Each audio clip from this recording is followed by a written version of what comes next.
खाजा के खाने हो आज? जेसुकै बनाऊ अब म त घाँस जान्ला बारीबाट एकाउलो घाँस ल्याउनु पर्यो जे बनाउँछौ बनाऊ अनि कस्तो जेसुकै बनायो र बाबुले केही गर्नु त दिँदैन अनि के बनाउने हो र खाजा केही गर्नु दिँदैन त्यसले जब एउटा बाबु हेरेर खाजा बनाउन नि सकिँदैन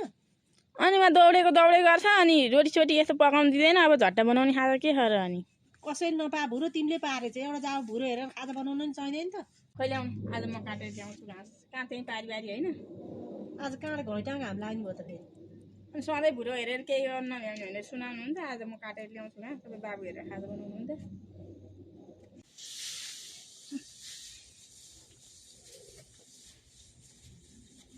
खाजा के बनाउनु भयो मम्मी कस्तो भोक लाग्यो मलाई त अब खाजा के बनाउनु नि केही बना छैन बाबुले दिएन के बनाउनु नि अब तिमी आऊ तिमी बनाऊ म बाबु हेर्छु अनि कस्तो तिमी बनाएको र अनि झन् बनाएर राख्नु भयो होला भनेको मलाई त भन्नुहुन्छ त नि बाबु हेरेर केही गराउनु नभ्याउने एउटा भुरो हेरेर भनेर अनि तपाईँले चाहिँ किन नबनाउनु भएको त अब हाम्रो पालामा त ती तीनवटा भुरा हुर्काएर नि घरको काम सबै भ्याउँथ्यौँ अहिले भुरै त्यस्तै हो के हो केही गर्नु दिँदैन अरूलाई भन्न पो सजिलो छ त नि आफूलाई परेपछि त उयो त हो नि मलाई सुना जस्तो हुन्छ त नि आफूलाई परेपछि त कहाँ भ्याउनुहुन्छ त